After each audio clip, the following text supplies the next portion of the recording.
Brother, మన ఏం జరిగిందో నాకు తెలియదు. చట్టానికి ఎవరు కూడా అతీతులు కాదనడానికి మాత్రం మనము ఆలోచన చేసుకోవాలి. సేమ్ థింగ్ నిన్న కేసీఆర్ గారిని ఫోన్ ట్యాపింగ్ పిలిచిన తర్వాత కూడా మళ్ళా వర్కింగ్ ప్రెసిడెంట్ కేటీఆర్ గారు మాట్లాడుతూ అనేకమైన అంశాలు చెప్పారు. విచారణకు పిలవడం నేరము ఘోరము అన్నట్టుగా మాట్లాడినారు.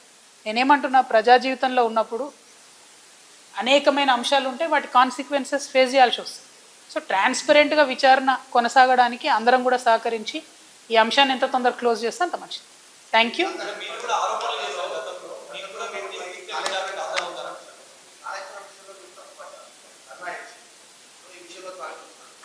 నేనేం తప్పు పట్టట్లే. నేనేమంటున్నా, వారు మాట్లాడిన మాటలు చూడండి. ఎట్లా అయితే మంచోడైనా చెడ్డోడైనా మేము చెప్పిన వాళ్ళకే ఓటేయాలన్నారో అసలు మమ్మల్ని విచారణకే పిలవద్దు అన్నట్టు మాట్లాడుతున్నాం.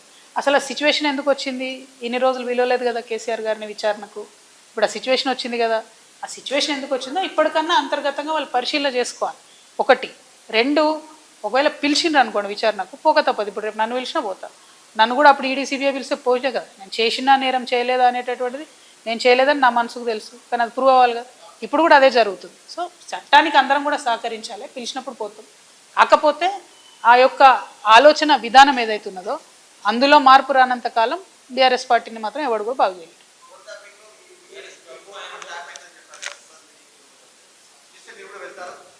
తప్పకుండా చట్టానికి సహకరిస్తాం కదా. చట్టానికి సహకరించకుండా ఎందుకుంటాం? వెళ్తాం. ఓన్లీ థింగ్ నేనేమంటున్నా అంటే, కాంగ్రెస్ గవర్నమెంటు గుంటనక్కతోని కంప్లీట్గా మ్యాచ్ ఫిక్సింగ్లు ఉన్నారు కాబట్టి వాళ్ళు దీన్ని కంక్లూడ్ చేయరు. నిజమైన నేరస్తులు బయటకు వస్తారని నేను అనుకుంటలేను. ఏదో టైంపాస్ చేసి ఇప్పుడు మున్సిపల్ ఎన్నికలు 10-11 రోజులు హడౌట్ చేసి వదిలేస్తారేమో అనేటటువంటి ఆలోచన నాకున్నది. కాబట్టి Congress has to prove if the government is transparent, if they are serious, investigation should go forward. ఏడబోతుంది 2 ఏళ్ల నుంచి? ఎక్కడ వేసిన గొంగలు అక్కడే ఉంది, తిరిగిన దగ్గరే తిరుగుతూ ఉన్నది. సో స్టాండ్ వేసి సైకిల్ దొక్కినట్టు ఉంది పరిస్థితి. అట్లా కాకుండా కంక్లూడ్ కావాలని కోరుతున్నాను నేను.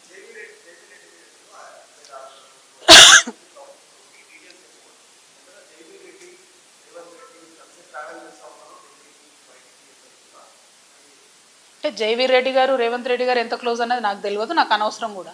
పాయింట్ ఏంటంటే, వారు బాధ్యత కలిగినటువంటి ఎమ్మెల్యేగా ఉన్నారు కాబట్టి వారి కంపెనీ నుండి 5,600 crores ఇన్వెస్ట్మెంట్ ప్లెడ్జ్ చేసిండ్రు ఇలా.